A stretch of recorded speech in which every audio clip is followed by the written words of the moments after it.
Paz do Senhor, meus queridos irmãos, graças a Deus que nos dá a vitória por meio de Jesus Cristo. Mais uma vez estamos chegando até você, não é? Hoje, mais uma segunda-feira na presença de Deus. Hoje, dia 10 de julho de 2023, estamos aqui para meditarmos mais um pouco sobre a palavra de Deus. Na nossa ministração da semana passada, eu falei que hoje nós iríamos concluir o livro de Malaquias. Mas o tema que eu iria abordar aqui aos irmãos, eu estaria falando a respeito do dia do Senhor. E como é um tema bem complexo, eu queria fazer uma série de mensagens a respeito do dia do Senhor. Porque é um tema vasto que não está só em Malaquias, mas está também em outros livros proféticos do Antigo Testamento e também no Novo Testamento temos referências a esse dia. Então, por isso, achei melhor estar fazendo uma série de ministração a respeito do dia do Senhor e não apenas uma ministração, para que possamos ter um conhecimento mais alargado sobre essa tão importante profecia das Escrituras que é a respeito do dia do Senhor. E hoje nós vamos estar trazendo aqui uma mensagem para o seu coração. Espero que o Espírito Santo me incapacite a falar consigo aquilo que Deus já colocou no meu coração, porque um dos temas que nós vamos estar abordando aqui nas próximas ministrações, não é?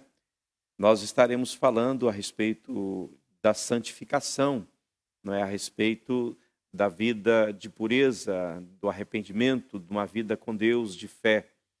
E hoje quero introduzir algo, quero falar um pouco a respeito de um tema que é um tema bem atual. Vou falar a respeito da igreja de Laodiceia, e das 7 igrejas da Ásia, não é? Ela é a igreja que é rotulada como a igreja apostata, não é? E essa igreja, ela parece que tem tudo a ver com a igreja do nosso tempo. Eu vou estar usando uma figura ou 2 figuras do Antigo Testamento para ilustrar aquilo que eu quero falar a respeito de Laodiceia, não é? E nós vamos para isso ler o texto de Apocalipse capítulo 3, a partir do versículo 14. Mas antes nós vamos orar, vamos falar com Deus e vamos pedir a Ele que a sua graça, a sua unção venha sobre nós, e que o Senhor me capacite para estar transmitindo a você esta mensagem nesta noite. Que Deus possa falar consigo de uma maneira especial. Senhor Deus e Pai, louvo o teu santo nome. Te agradeço, ó Deus, pelo privilégio que tenho de estar mais uma vez na tua casa, mais uma vez chegando à casa dos teus filhos com a ministração, por meio da palavra pregada, ministrada. Peço ao Senhor que venha de encontro agora aos nossos corações, ao meu coração, ao coração dos teus filhos, que aquilo que aqui for ministrado nesta noite possa encontrar lugar no coração dos teus servos, que não haja dúvida, que não haja nenhum espírito de confusão, ó Deus, em relação ao que será ministrado, mas que o teu Espírito Santo ele tenha liberdade de trabalhar, de atuar e de estar fazendo a obra do Senhor nas nossas vidas, ó Deus eterno, por meio da ministração da palavra. Abra o nosso entendimento, ó Deus, para acolher aquilo que tu tens para nós nesta noite, em nome de Jesus. Amém, amém. Vamos ler então o texto da palavra de Deus. Na sequência, nós vamos estar ouvindo um louvor, né? Depois do louvor, a gente vai voltar aqui fazendo o comentário a respeito desse texto. Então, antes vamos ler então as Escrituras. O texto de Apocalipse, capítulo 3, versículo 14, a seguir vai dizer-nos: ao anjo da igreja que está em Laodiceia, escreva: estas coisas diz o Amém, a testemunha fiel e verdadeira, o princípio da criação de Deus. Conheço as obras que você realiza, que você não é nem frio e nem quente. Quem dera você fosse frio ou quente. Assim, porque você é morno e não é nem quente e nem frio, estou a ponto de vomitá-lo da minha boca. Você diz: eu sou rico, estou bem de vida e não preciso de nada. Mas você não sabe que é infeliz, sim. Você é miserável, você é pobre, cego e nu. Aconselho que você compre de mim ouro refinado pelo fogo, para que você seja de fato rico. Compre vestes brancas para se vestir, a fim de que a vergonha de sua nudez não fique evidente, e colírio para ungir os olhos, a fim de que você possa ver com clareza. Eu repreendo e disciplino aqueles a quem eu amo. Portanto, seja zeloso e arrependa-se. Eis que estou à porta e bato. Se alguém ouvir a minha voz e abrir a porta, entrarei em sua casa e cearei com ele e ele comigo. Ao vencedor eu darei o direito de sentar-se comigo no meu trono, assim como também eu venci e me assentei com o meu Pai no seu trono. Quem tem ouvidos, ouça o que o Espírito diz às igrejas. Amém.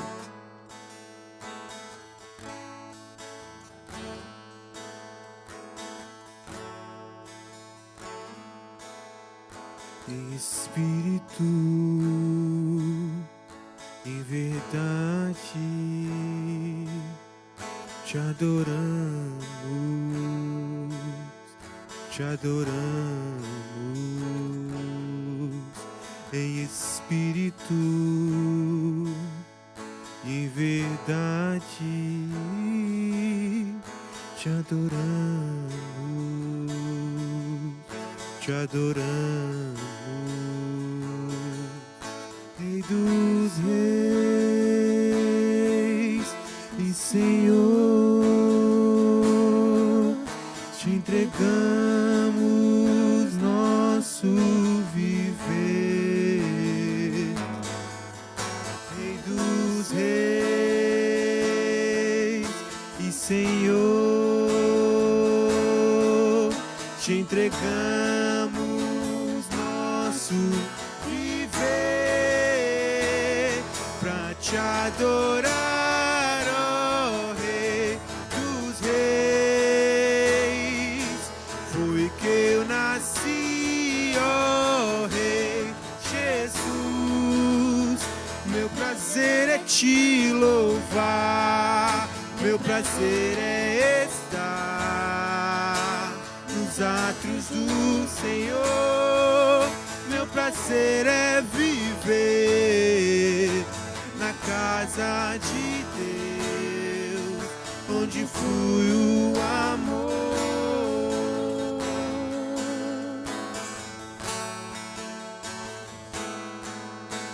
Espírito, em verdade, Te adoramos, te adoramos. em espírito, em verdade, te adoramos, te adoramos. Rei dos reis e Senhor, te entregamos nosso viver. Rei dos reis e Senhor, te entregamos nosso viver pra te adorar, ó Rei dos reis. Foi que eu nasci, ó Rei Jesus. Meu prazer é te louvar, meu prazer é estar nos átrios do Senhor. Meu prazer é viver na casa de Deus, onde flui o amor. Pra te adorar, ó Rei dos reis.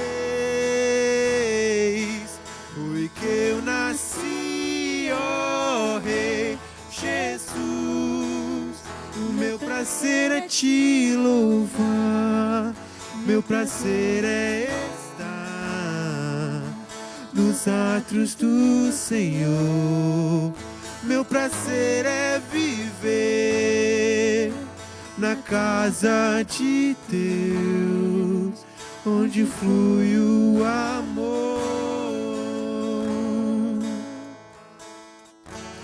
Amém, irmãos? Nós, depois de ouvirmos esta canção, esse louvor a Deus, vamos prosseguir aqui então, vamos falar um pouco a respeito desse tema importante, não é? A Laodiceia, a igreja apostata dos nossos dias. E nós temos aqui muitas coisas que estarei ministrando, e certamente você vai identificar isso, né, em relação à igreja do nosso tempo. O nome Laodiceia significa o governo do povo e sugere uma democracia, não é? E já não segue os seus líderes espirituais, nem a autoridade da palavra de Deus. É o povo que determina as coisas. Essa igreja é morna, né, segundo a descrição que temos aqui no texto, né, condição que se tem quando você mistura duas coisas, você mistura o frio e o quente, você vai obter, né, uma temperatura ali no meio, né, o morno. Então, essa igreja é uma igreja com verdade diluída no erro, ou o erro diluído dentro da verdade.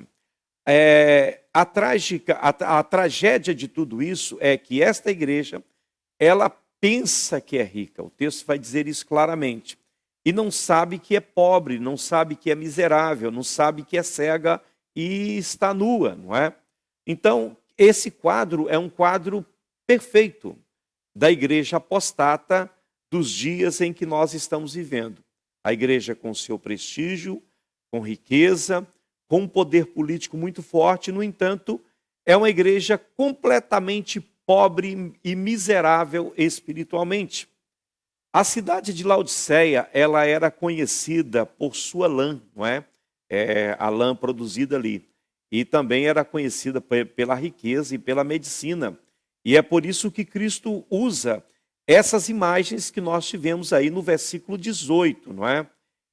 Por quê? Porque Cristo queria dar-lhes as verdadeiras riquezas da palavra de Deus. Queria que essa gente pudesse ter, de fato, as verdadeiras riquezas, riquezas que não se baseasse na lã que produziam, na medicina avançada que existia, e também nas riquezas minerais, que eles pudessem se voltar para as riquezas da palavra de Deus, não é? Então queria que este povo se voltasse para as riquezas, né, para o vestido da graça, para a capacidade de ver as coisas espirituais, e não simplesmente estar caminhando e olhando apenas para as coisas materiais. Havia algo errado com essa igreja. Havia algo errado com os seus valores, havia algo errado com as vestiduras desta igreja, havia algo errado com a visão desta igreja. A advertência de Cristo era: se arrependam, ou eu então terei que castigar vocês. Ou vocês mudam, ou eu vou ter que usar, né, da vara para estar corrigindo vocês. A mesma advertência Cristo traz ao nosso tempo. O verso 20 desse texto que nós lemos, muitos utilizam esse versículo para falar ao pecador: olha, Cristo está batendo a porta do seu coração, portanto, abra a porta do seu coração para Jesus entrar. É claro que Jesus não está falando aqui com pecadores, Jesus está se dirigindo aqui à igreja, né? Essa igreja de Laodiceia, que tem riqueza e poder, mas não tem Cristo. Cristo está do lado de fora desta igreja, não é? Ela, inclusive, Cristo, inclusive, está desejoso de entrar, não é? De cear com a igreja, de ter uma vida com essa igreja, mas essa igreja está completamente fechada para Jesus. Jesus está do lado de fora dela. E é trágico que uma igreja possa chegar a esse ponto, a ponto de Cristo estar do lado de fora dela. Mas isso tem acontecido com muitas igrejas hoje em dia, né? Igrejas que são totalmente indiferentes a Cristo. Há um evangelho que se prega hoje, que é um evangelho totalmente indiferente a Cristo. Cristo não é o centro. O interesse hoje ele gira em torno dos homens. O homem é o centro, não é? Deixando Cristo assim de fora, e deixando Cristo de fora dos planos, né? dos programas e dos corações dessas pessoas. Existem igrejas que o nome de Jesus está lá, estampado nas suas paredes, mas na liturgia do culto e mesmo nas reuniões entre pastores, a ordem é expressa, não fala de Jesus, porque a doutrina dele dá problema, não é? Ele exige muito, exige que se ofereça a outra face, que caminha mais uma milha, ele fala que não tem lugar para reclinar a cabeça, e esse evangelho não interessa. O evangelho que interessa é o evangelho da riqueza e da prosperidade. Por isso se baseiam muito em passagens descontextualizadas do Antigo Testamento. Então, quando nós olhamos para essas 7 igrejas aqui, né, estas 7 igrejas, elas existiam de fato na época de João. Eram igrejas que existiam, não é? Agora, os problemas pontuais que cada igreja apresenta são problemas também que é recorrente ao longo da história e que também, claro, no nosso tempo nós temos igrejas, por exemplo, ativistas, não é? Como era a igreja de Efésio, mas que abandonou o primeiro amor. Nós temos igreja que frequentemente acabam se tornando igrejas mornas, como é o caso da igreja de Laodiceia. Em muitas dessas igrejas você vai ver que a doutrina, a falsa doutrina, ela começa de uma maneira bem sutil, mas a seguir vai crescendo e contamina toda a igreja, né? No entanto, em cada igreja aqui há um remanescente fiel. Existem aqueles que mantêm-se fiéis, fiéis ao Senhor. O texto chama esse de os vencedores, que mesmo estando dentro de igrejas com problemas dos mais diversos, eles mantêm a sua fé em Cristo, não é? Ele mantém a sua fé no Senhor Jesus Cristo. Então, nós olhando para todas essas igrejas, e nós vamos em especial tratar aqui da igreja de Laodiceia, a gente vê erros pontuais dessas igrejas que se repetem hoje ainda, né? Mas no caso dessa igreja de Laodiceia, parece que ela é o retrato, não é, das igrejas, da igreja que temos nesses últimos tempos, não é? E há uma figura no Antigo Testamento que eu creio representar o espírito e a natureza de Laodiceia. Essa figura do Antigo Testamento, né, é Salomão, não é?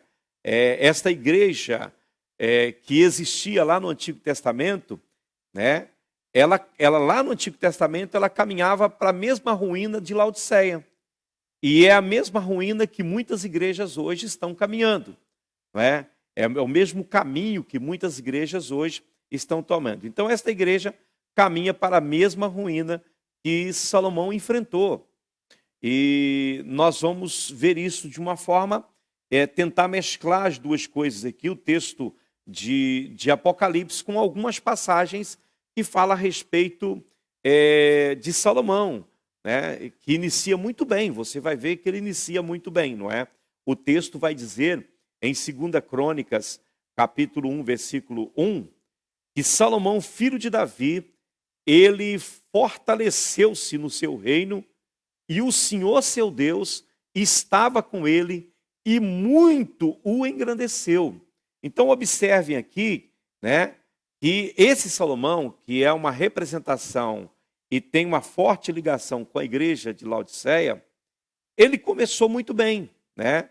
A igreja de Jesus Cristo de hoje tem sido fortalecida e tem sido abençoada poderosamente por Deus. Deus tem abençoado de uma maneira especial a igreja do nosso tempo, não é? Provisões sem medida têm sido dadas para esforços de todo tipo.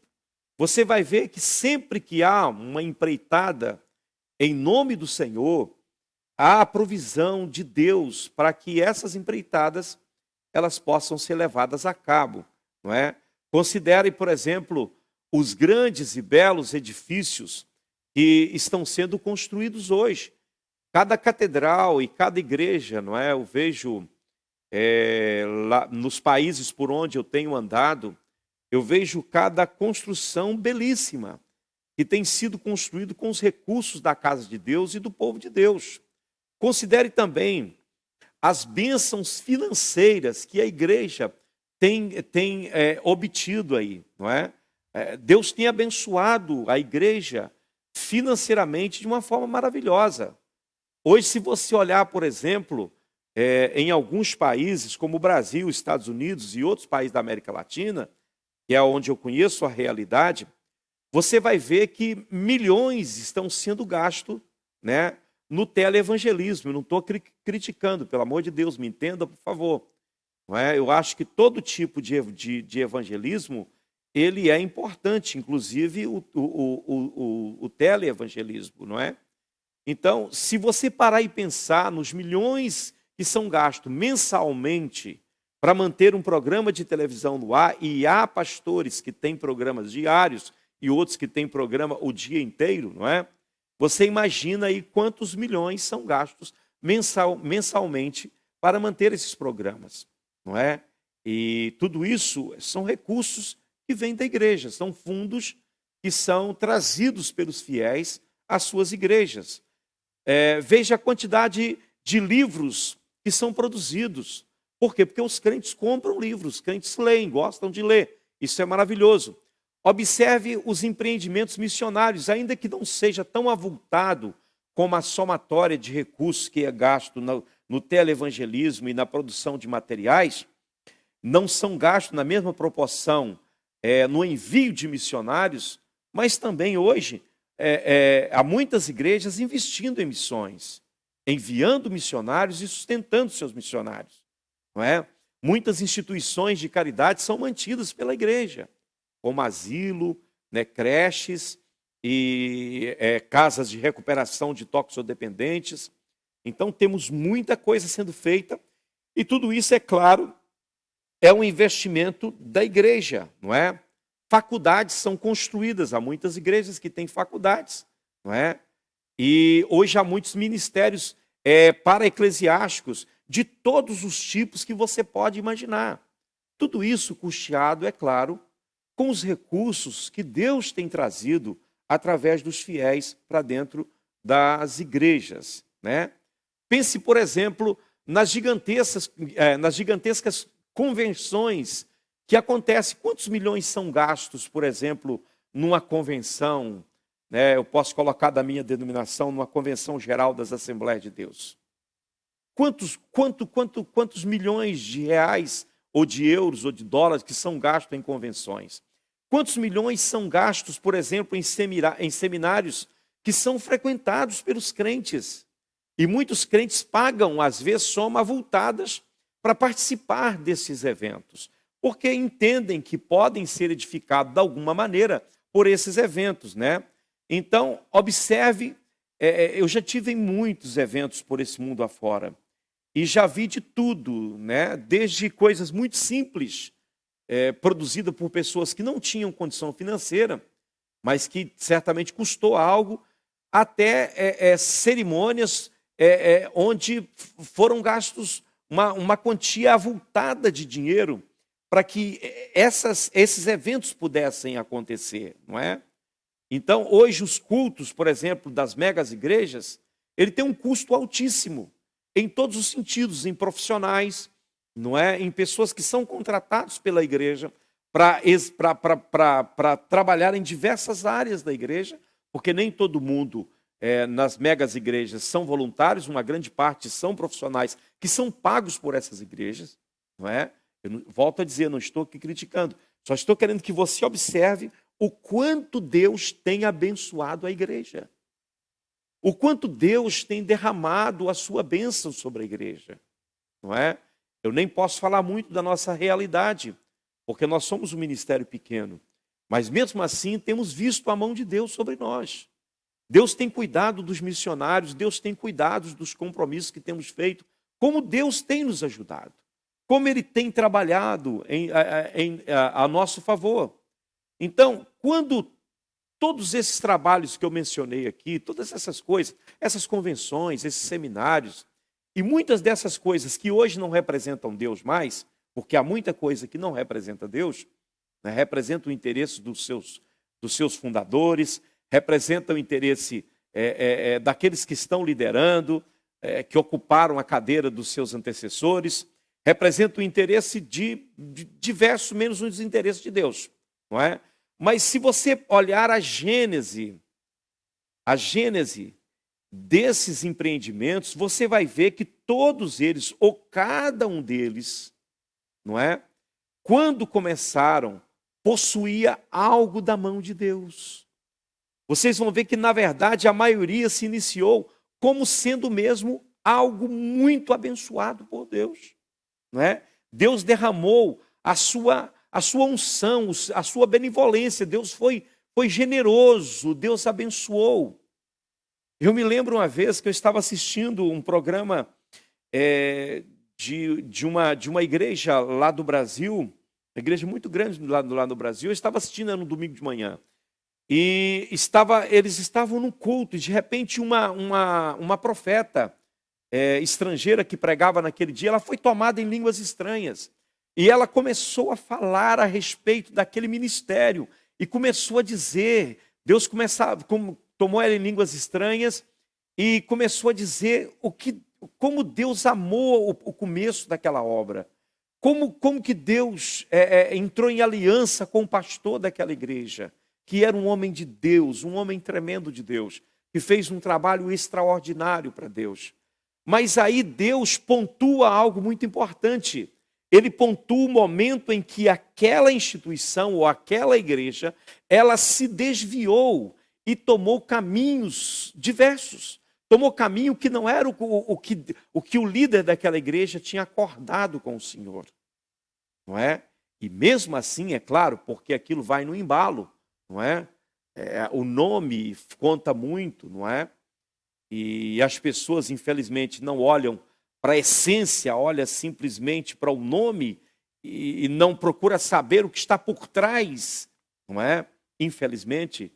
E o Senhor exortava o pastor daquela igreja, dizendo: por que desviaste do princípio, daquilo que era o que estava no seu coração, que eu coloquei no seu coração no princípio.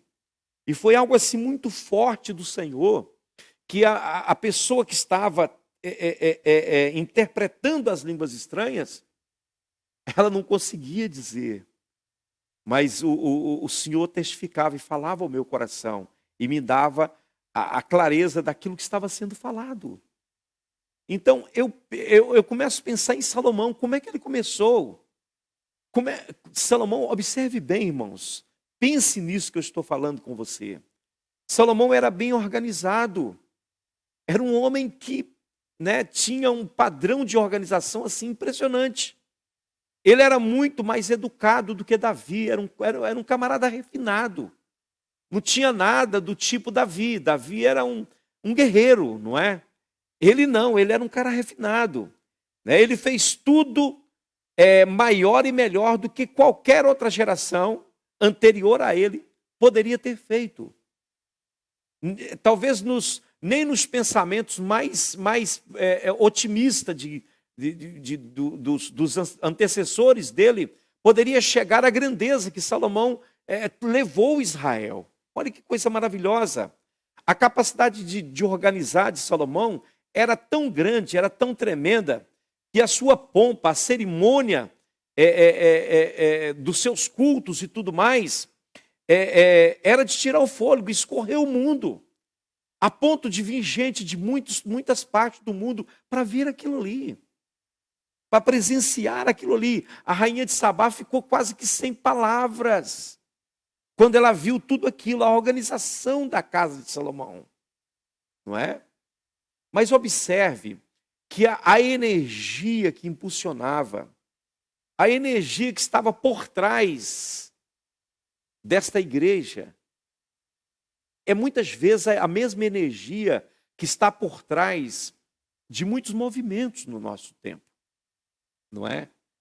É a sabedoria e o conhecimento. As pessoas estão tocando a obra de Deus com base em sabedoria e conhecimento, né? Então, observe que quando Deus dá a opção a Salomão e diz para ele: olha, pede-me o que você quiser, eu vou te dar. E Salomão, ele vai dizer para Deus: Senhor, dá-me, pois, agora sabedoria e conhecimento, para que eu saiba conduzir-me à testa deste povo tão grande que o Senhor confiou a mim. Porque quem poderia governar ou julgar a esse grande povo, né? A esse grande povo. 2 Crônicas aí, no verso 10. Coloca o verso 10 para nós, 2 Crônicas 1 e 10. Dá-me agora sabedoria e conhecimento para que eu saiba conduzir-me à frente deste povo. Pois quem seria capaz de governar um povo tão grande como o teu? Não é? Esta não ao olharmos para esta oração, nós ficamos impressionados, não é? É uma oração maravilhosa mesmo. E ela soa tão bem, né, que Deus ficou satisfeito com isso. Por quê? Porque Salomão não deixou, né, que nenhum tipo de pensamento egoísta entrasse no seu coração, né? Agora, esta oração, se você for analisá-la de uma forma assim objetiva, você vai ver que ela é centralizada 100% na pessoa de Salomão, não é? Centralizada 100% no homem. A oração de Salomão não era a oração de seu pai Davi, era diferente, né? Davi era um homem segundo o coração de Deus. A prece que Salomão vai fazer aqui, né, era a prece de uma nova geração, de uma geração nova que estava surgindo, era algo novo ali, não é? Era um povo mais requintado. Israel agora não era uma nação de camponeses. Israel agora, com a força e com a ajuda de Deus e o trabalho que Davi fez, né, as guerras que ele guerreou, era uma nação respeitada no mundo inteiro. Não é? Era uma nação bem organizada, era uma nação agora que tinha o respeito de todos que estavam de fora. As pessoas olhavam para aquela nação e diziam: não, isso aí é o povo de Deus, né? Porque Davi deixou isso muito claro, que quem governava todas as coisas era Deus. O pedido que Salomão faz e o brado do seu coração era que eu preciso de sabedoria, eu preciso de conhecimento, porque sem isso eu não vou conseguir conduzir este povo. E se você olhar a igreja de Laodiceia, a igreja, e também comparar com a igreja moderna do nosso tempo, você vai ver que o que esta igreja busca é sabedoria e conhecimento. Quantos rios de informação, irmãos, fluem através desta igreja, de igrejas como essas, não é? Se você for observar, hoje essas igrejas estão na internet, né? Estão ocupando várias plataformas da internet. Há hoje bibliotecas, né? Eu mesmo tenho uma biblioteca que está no meu telemóvel, não é? Então, biblioteca com milhares de livros cabe na palma da sua mão, que no meu tempo você precisava quase de um caminhão para você transportar tantos livros que hoje cabem na palma da sua mão. Hoje você tem Bíblias, você tem comentários bíblicos, você tem tudo que você precisa a um toque. A distância de um toque, né? Basta você digitar o que você quer e aparece ali tudo que você precisa, não é? Agora, observe bem, eu não sou contra nada disso, entendeu? O nosso próprio ministério aqui, a nossa igreja, eu não sei se conseguiríamos chegar onde nós chegamos, senão por essas plataformas que temos, né, de transmissão das mensagens. Há hoje uma insaciável sede por informação. As pessoas estão aí comendo de tudo que encontram na internet, né? Nunca houve tantos cursos online e ministrações e palestras para tudo que você quiser hoje existe na internet, não é?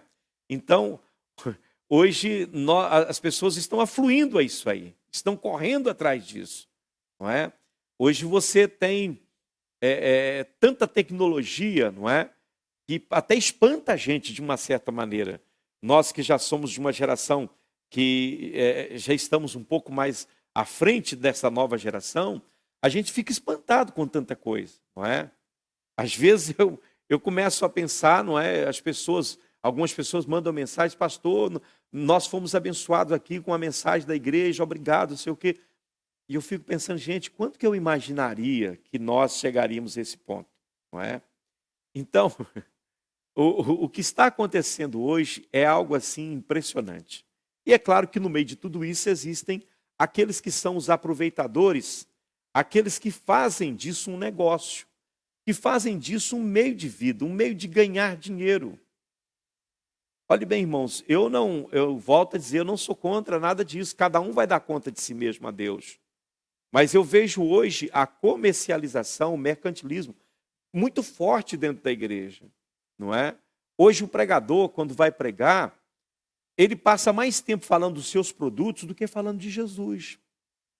O cantor, quando vai cantar, ele anuncia tanto os seus CDs, eu não sei como é que é hoje, né? Já nem sei mais, porque isso muda assim, é uma evolução tremenda, uma coisa que deixa a gente sem entender, ficamos perdidos, né? Se a gente piscar o olho, já ficamos para trás. E a situação é exatamente essa, não é? A ênfase é em mais materiais, em mais informações, em mais sabedoria. As pessoas querem mais e mais e mais. E muitas vezes estão buscando saber e conhecer coisas. E, sinceramente, olha, desculpe, mas eu não sei se traz edificação. Mas o ponto para mim principal é quanto que essa informação e tudo que está chegando até nós tem mudado a nossa vida. Porque, ao meu ver, as coisas não estão mudando. Antes, pelo contrário, eu vejo as coisas piorando. Eu vejo o divórcio aumentando, inclusive entre pastores. Vejo famílias sendo dilaceradas, vejo filhos entregando-se, criado na igreja, desviando e indo para o mundo assim, atolando até o pescoço, não é? No lodaçal deste mundo. Vejo crentes dentro da igreja, com tanta informação que temos, mais confusos e sem identidade. Eu não sei o que está acontecendo, né? Mas a ideia que está aqui, que parece que está em voga hoje em dia, e era assim na igreja de Laodiceia, é o seguinte: se simplesmente tivermos mais conhecimento sobre determinado assunto, mais livros, mais seminários, mais ensinos, né, nós vamos conseguir cumprir a obra, não é? E o que as pessoas estão pedindo é o seguinte: dá para a gente as coisas, dá materiais, dá ferramenta e deixa com a gente que a gente vai fazer a obra, não é? Nós vamos evangelizar o mundo, basta colocar a ferramenta na nossa mão, a gente vai fazer esse negócio.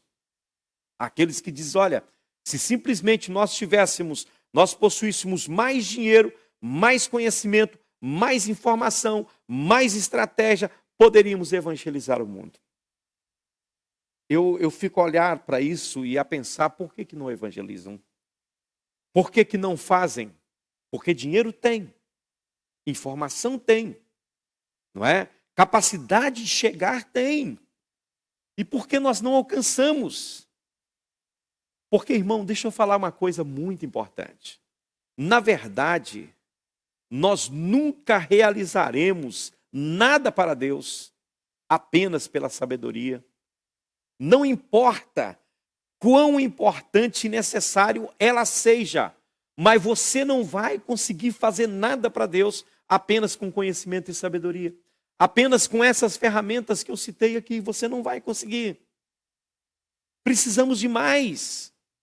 O apóstolo Paulo, que era um homem sábio, ele vai dizer em 1 Coríntios 1:21, depois da sua experiência em Atenas, ele chega em Corinto e ele vai dizer, vai estar falando aqui a respeito da sabedoria, no capítulo 1, versículo 21, ele vai dizer, visto como na sabedoria de Deus, o mundo não conheceu por sua própria sabedoria.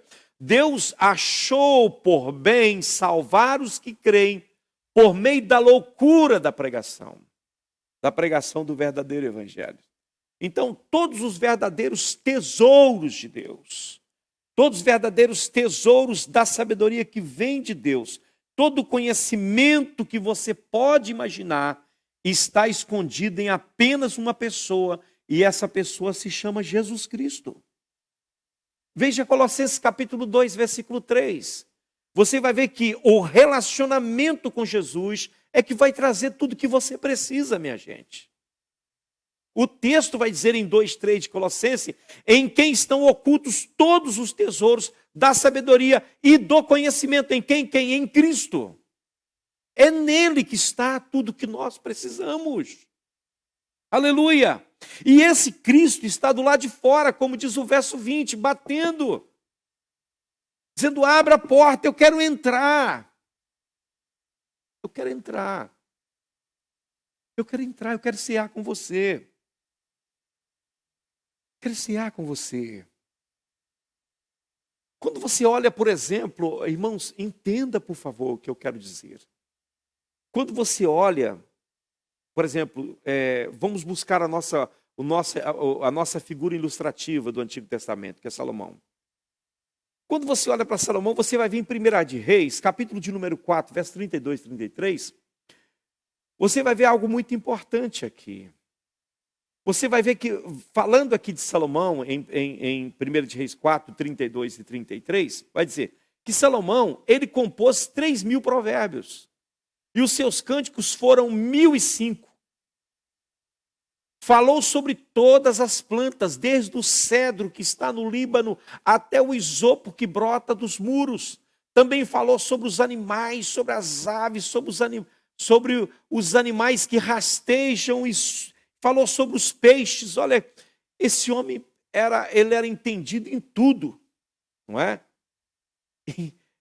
E de fato esse era o evangelho que se pregava nessa igreja. Na igreja de Salomão, 3.000 curtos e pequenos sermões de conhecimento e prática de sabedoria. Ele criou novos cânticos, não é? Histórias maravilhosas, grandes aplicações da verdade sobre a natureza, sobre o comportamento das pessoas. Podemos ler muitas das palavras de sabedoria de Salomão, lá no livro de Provérbios, por exemplo, que é tremendo, não é? Ele ofereceu instruções práticas quanto ao casamento, quanto à educação dos filhos. Ele trouxe indicações claras em relação a como enfrentar situações, a como se comportar, a como ser abençoado. Né? E as pessoas amavam isso. Era algo assim impressionante. Né? Era bem concisa, era bem objetiva as mensagens que eram pregadas lá e os ensinos que ele trazia. Mas deixa eu dizer, irmão, aleluia, é algo que, entenda por favor no seu coração, o que eu quero dizer. A menos que o Espírito de Deus, ele unja a pregação ou o ensino de uma pessoa, estes mesmos vão permanecer mortos, se não for debaixo da unção do Espírito Santo. Eles vão se transformar em letras, que não vai trazer vida, não vai gerar vida, antes pelo contrário, vai gerar morte, a menos que o Espírito Santo entre nesta mensagem, entre nesse sermão. Isso não vai produzir nada.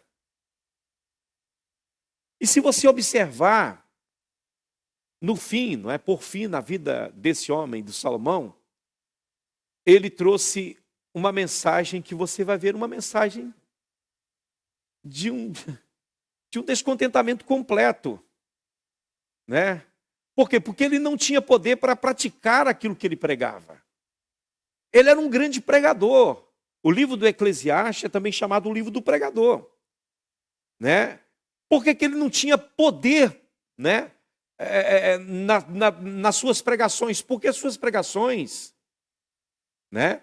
Elas não conseguiam alcançar o coração do povo porque não era acompanhada de uma vida dedicada a Deus. Ele se entregou às mulheres, irmãos, estrangeiras. A Bíblia fala que ele casou com muitas mulheres. Alguns dizem, parece que está escrito, 700 mulheres e 300 concubinas.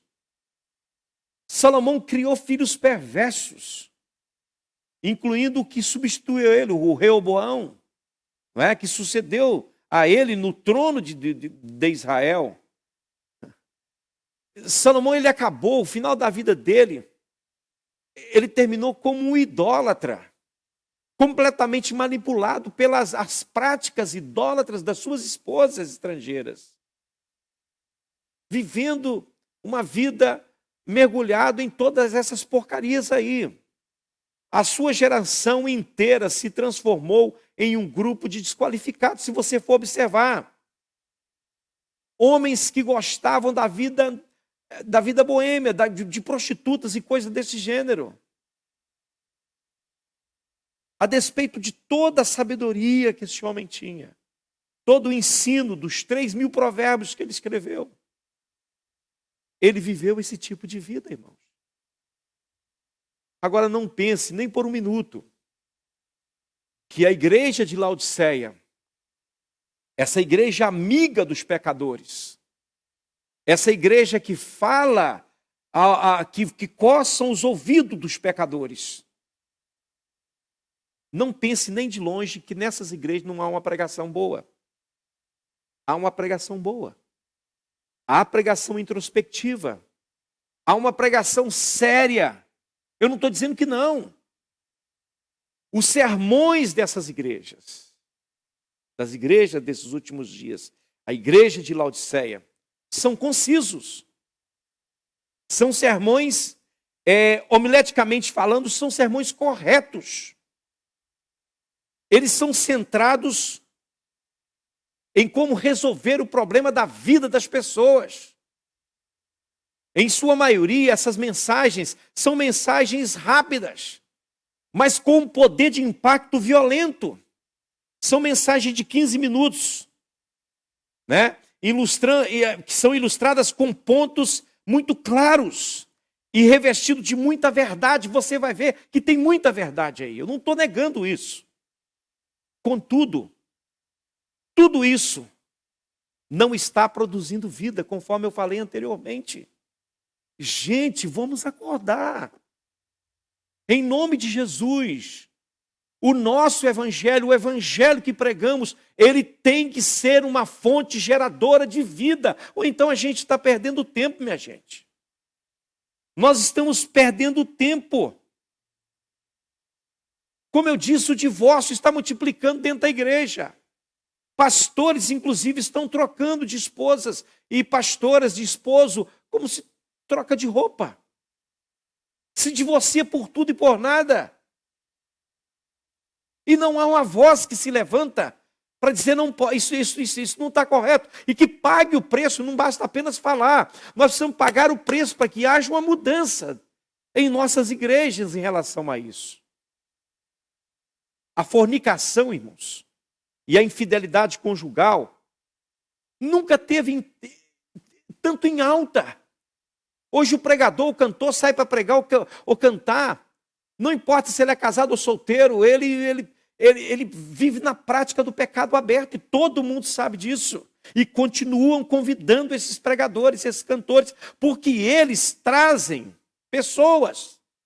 E pessoas trazem dinheiro, e dinheiro é o que eles querem. É o que eles querem. Hoje adolescentes estão fumando, bebendo, dormindo fora de casa, os pais nem sabem onde seu filho adolescente está dormindo. Está tudo bem, gente. Está tudo certo. É os dias modernos. Em nome de Jesus, não. Não. Alguma coisa tem que mudar. O nosso evangelho tem que ser um evangelho de mudança e transformação, como a palavra pregada na igreja de Filadélfia. As vidas das pessoas não estão sendo transformadas em nada. A pessoa vem para a igreja e continua do mesmo jeito. Talvez lá no mundo ele tivesse mais pudor do que tem dentro da igreja. Os pregadores nos púlpitos, pregadoras e cantoras e cantores, se vestem, irmãos, de maneira que você fica com vergonha de olhar para o púlpito, por conta da roupa que vestem, da sensualidade que passam para as pessoas. Estão ali pregando o evangelho, ou mostrando o seu corpo, as curvas do seu corpo, a sua performance. Ou a gente muda, ou não adianta a gente ficar com essa bobagem, dizendo que estamos pregando o evangelho, estamos ganhando almas. Para levar para onde, gente? Ou vocês acham que Jesus vai vir para uma igreja de qualquer maneira? A Bíblia diz que ele virá para um povo seu, especial, zeloso de boas obras. É para essa gente que ele virá. Agora, por que esse evangelho não muda ninguém? É porque o conhecimento em si, ele não é capaz de salvar ou transformar ninguém. Ninguém. Mesmo aqueles que pregam, que estão pregando, eles não são transformados pelo seu próprio conhecimento, porque a vida deles continua sendo uma desgraça. Olha bem para mim, irmãos. Por favor, não me entenda mal, eu não estou fazendo apologia da burrice, da desinformação, nada disso. Eu estou dizendo que isso apenas não basta. Eu não estou fazendo aqui apologia da desordem. Eu só estou dizendo que isso apenas não basta. Os cultos de uma igreja, eles podem ser bem organizados, com música excelente, músicas contemporâneas e excelentes.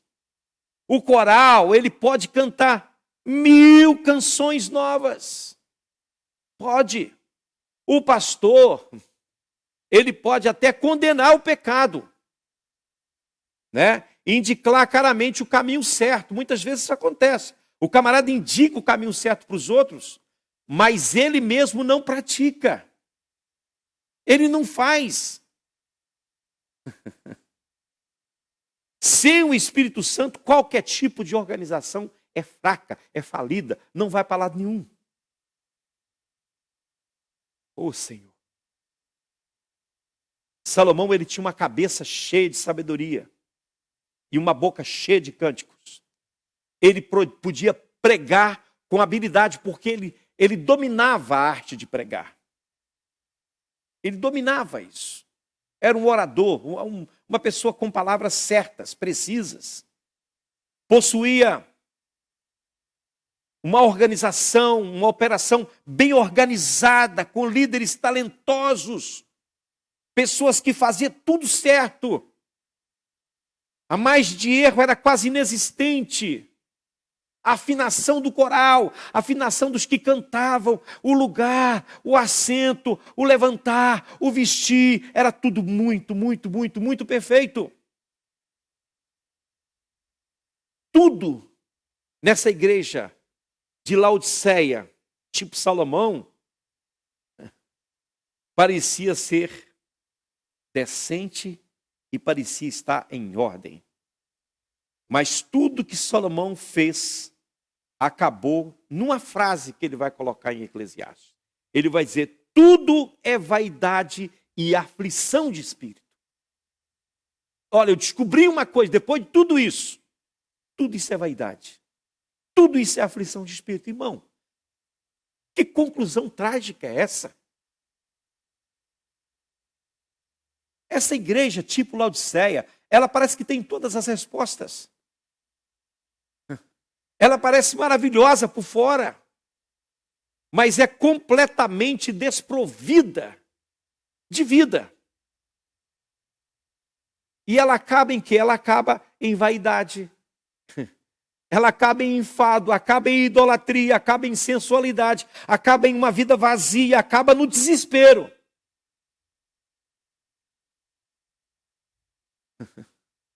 Nós não temos tempo. Se tivéssemos, nós iríamos falar um pouco a respeito da vida de Davi e de como Davi ele se conduzia diante do Senhor. Que diferença tremenda você olhar para a vida de Davi e olhar para a vida de Salomão. Agora, eu quero concluir dizendo uma coisa aqui. Eu quero ler com vocês um verso que mexeu muito comigo quando li. O capítulo é o 8, do livro de 1 Reis, o verso é o 61. 1 de Reis, capítulo 8. Olha a palavra de Salomão ao povo. Olha bem, minha gente. Vamos só, eu quero terminar com isso aqui. Que o coração de vocês, referindo-se ao povo, seja fiel para com o Senhor, o nosso Deus. Para que vocês andem nos seus estatutos e guardem os seus mandamentos, como vocês estão fazendo hoje. Olha bem aqui para mim. Salomão, ele conhecia os estatutos de Deus. Ele conhecia, ele sabia do que ele estava falando aqui. Mas uma coisa é você dizer para as pessoas, faça isso, e uma outra coisa é você fazer, é diferente. E dentre esses estatutos que ele diz ao povo que eles deveriam guardar, ele, Salomão, não guardava. Porque se você for para Deuteronômio, capítulo 17, versículo 16 e versículo 17, você vai ver Salomão quebrando pelo menos 3 ordenações do Senhor. Quando Deus fala do rei, se porventura a nação de Israel escolhesse um rei para governá-los, veja o que Deus fala aqui. Porém, esse rei não deve multiplicar cavalos. Esse rei não deve multiplicar cavalos, nem fazer o povo voltar para o Egito para multiplicar cavalos. Pois o Senhor lhes disse, nunca mais vocês devem voltar por esse caminho. Olha o próximo verso, 17. Esse rei também não deve tomar para si muitas mulheres. Por quê? Para que o seu coração não se desvie. E o que mais que esse rei não deve fazer?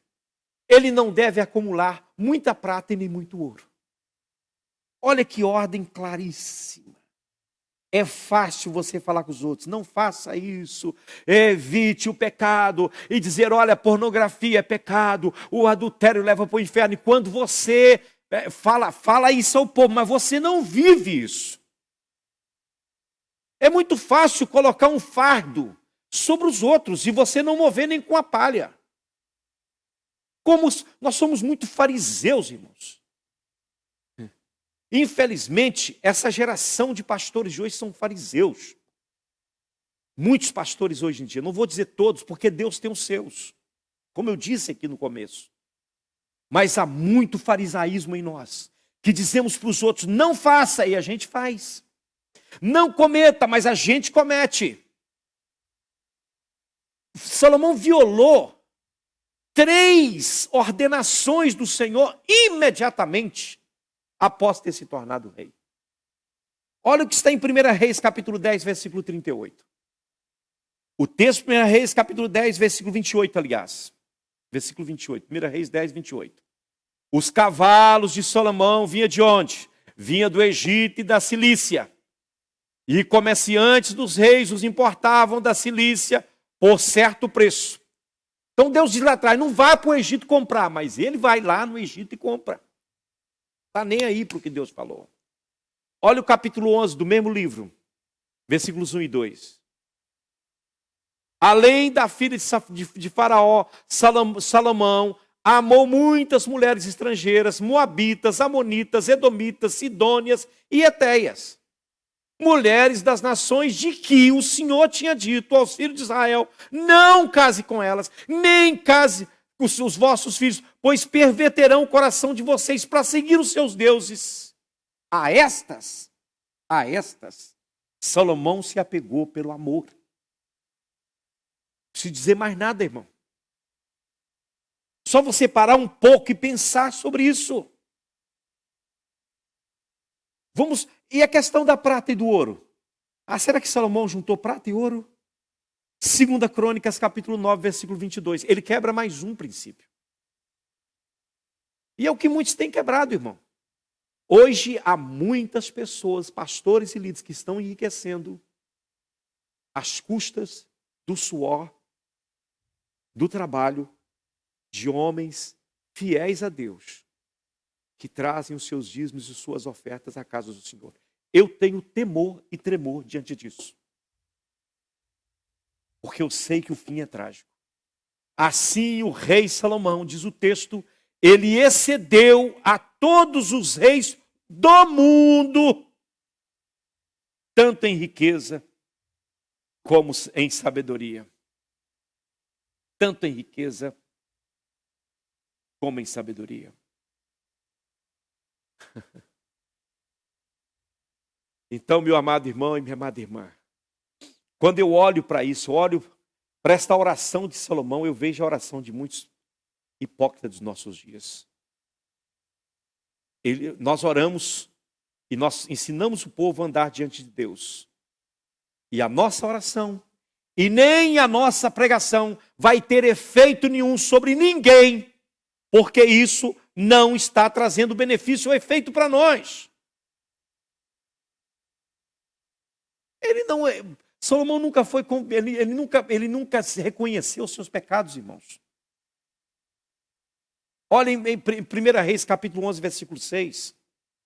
Ele nunca reconheceu. Assim Salomão fez o que era mal aos olhos do Senhor e não perseverou em seguir o Senhor, como Davi, o seu pai, havia feito. Você não vê ele se arrependendo.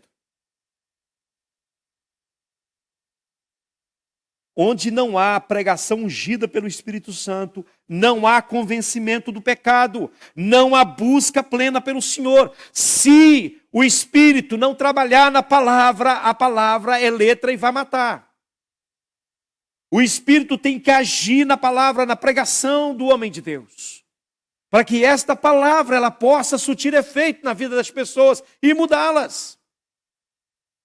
Salomão pecou sem remorso, irmãos. Mesmo enquanto ele pregava contra o pecado, ele estava cheio de pecado. O texto diz isso. Ele podia ler nas Escrituras claramente que ele não deveria fazer determinadas coisas, mas ele fazia e ninguém tinha nada a ver com a vida dele, nem Deus. Certamente ele ouviu muitas vezes os profetas falar com ele. Certamente Deus falou muitas vezes com ele. Mas esse homem nunca mostrou prova de pesar, nenhum sinal de arrependimento. Zero. Ele podia tranquilamente, como muitos fazem hoje, irmão. Eu já ouvi de pessoas sérias falando, de pregadores que vão pregar. Passa uma noite com prostitutas e no outro dia vai pregar. Ou ministrar. Esse Salomão, ele podia abertamente entregar-se a todos esses pecados grosseiros, a toda essa imoralidade, e mesmo assim voltar para a sua recâmara e escrever mais um sermão para pregar no dia seguinte. Qual é o problema? Oh, meu irmão, Salomão e Davi foi muito diferente. Davi sempre que ele pecava contra Deus, ele voltava atrás. Nem de longe pense que Davi, ele foi um homem que não pecou, que não cometeu seus erros. Ele cometeu erros. Ele cometeu adultério, ele matou um homem inocente, ele enganou pessoas, ele mentiu. Você vai ver tudo isso. Porém, Davi, após ter pecado, ele exprimiu, está lá no Salmo 51, eu gosto de ler esse salmo, ele fala muito comigo. Ele vai dizer, lava-me completamente da minha iniquidade, purifica-me do meu pecado, pois eu conheço as minhas transgressões, o meu pecado está sempre diante de mim, pequei contra ti somente pequei, fiz o que é mal perante os seus olhos, não me expulse da tua presença, não retires de mim o teu Espírito Santo. Ele pecou outra vez quando ele mandou numerar o povo. Deus havia dado uma série de vitórias a Davi, ele vai agora, faz uma coisa, Satanás incita o coração dele e ele peca contra Deus. Ele fica cego, ele comete pecado contra Deus. Até Joabe, que era um camarada meio desviado, vai dizer, rei, não faça isso. Não é? Mas Davi persiste, ele vai aí, vai até o final.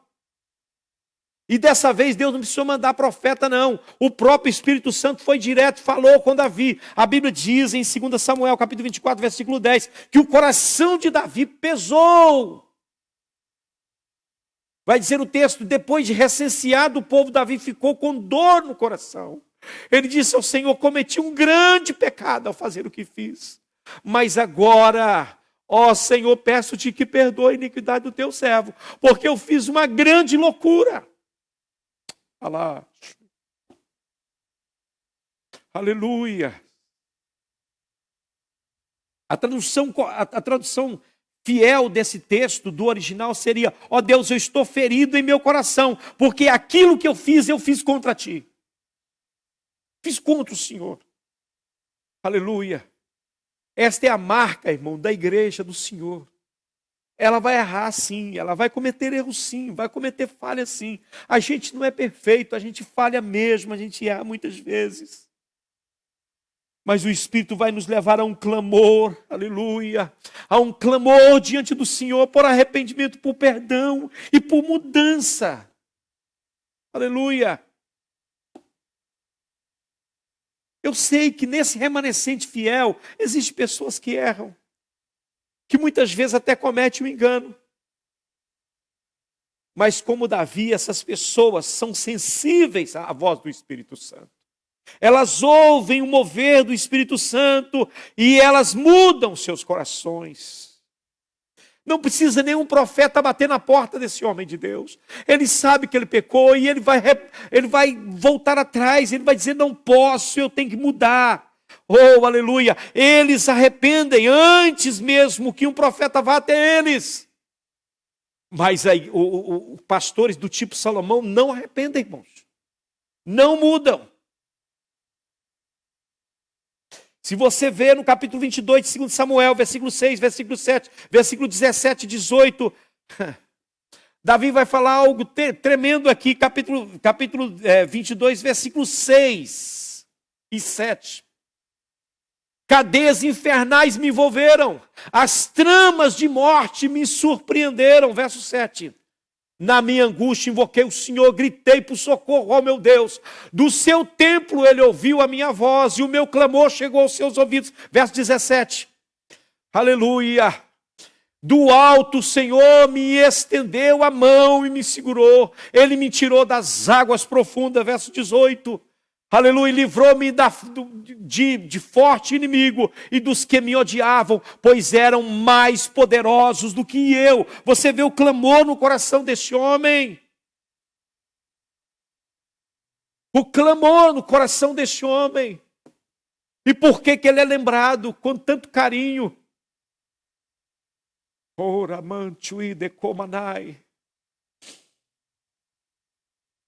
Aleluia. Eu quero terminar, irmãos, com a palavra que está em Atos dos Apóstolos, capítulo 15, versículo 16. Observe que Davi levanta um tabernáculo. Salomão derruba esse tabernáculo. Mas o texto aqui, Alá, Shuyande cantas nébias, vai dizer: depois disso voltarei e reedificarei o tabernáculo caído de Davi. E reedificarei as suas ruínas. E o restaurarei. Oh, glória! Oh, glória! Aleluias!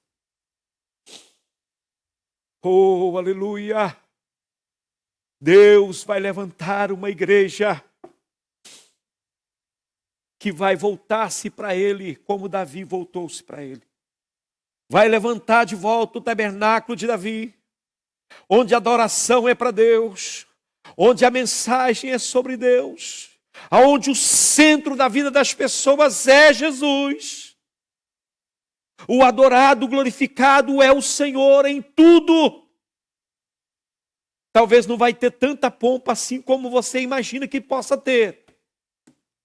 Mas terá fogo, terá unção, terá poder, vai confrontar as forças malignas, vai destruir os poderes das trevas. Deus vai levantar de volta esse tabernáculo e vai trazer a verdadeira adoração à sua casa. Porque a igreja é de Deus, irmão, e o homem não pode brincar com aquilo que é de Deus. Ninguém brinca com as coisas do Senhor e fica impune.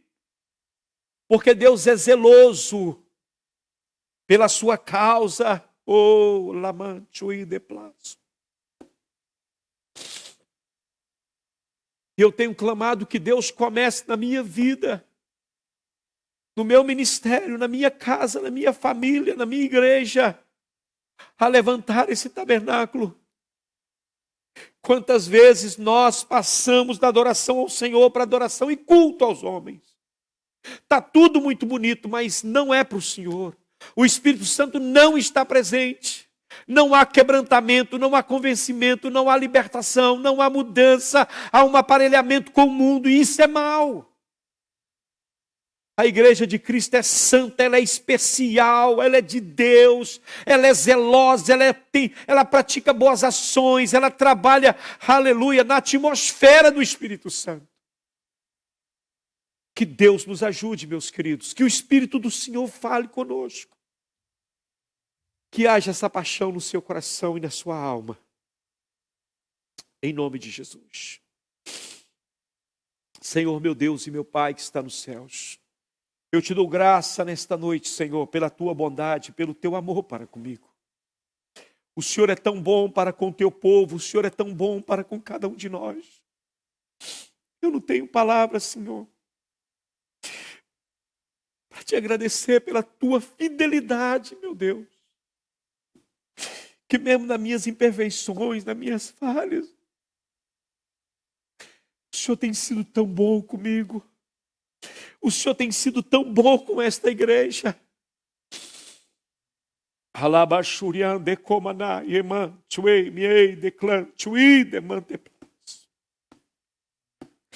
Desperta o teu povo, Senhor. Desperta a tua igreja, Senhor. Que o Senhor nos ajude a viver uma vida diferente diante de Ti. Que o Teu nome seja glorificado, que o Teu nome seja exaltado. Que as nossas vidas sejam para viver, ó Deus, para ser vivida para a glória do Teu nome. É o que eu te peço, Deus, e já te agradeço. Em nome de Jesus, Senhor. Em nome de Jesus, ó Deus, Tu sabes do clamor do meu coração. Que é por avivamento, Deus, mas um avivamento que traga santidade, que traga compromisso, que traga, ó Deus, uma vida no altar, um avivamento que mude as pessoas. Obrigado, Senhor, por tudo. Abençoa estes meus irmãos, Pai, em nome de Jesus Cristo, Filho de Deus, que vive e reina para sempre. Amém, amém, amém. Deus os abençoe, meus irmãos. Desculpa aí as minhas emoções, mas eu sou apaixonado pelas coisas do Senhor. E eu sinto muita dor no meu coração e muita tristeza quando vejo os interesses de Deus sendo colocados de parte e o interesse do homem sendo defendido no altar. Isso entristece o meu coração, mas que Deus nos ajude, nos abençoe e que Deus levante um ministério do tipo Davi. Aleluia. Que Deus levante o tabernáculo de Davi. Em nome de Jesus. Deus abençoe.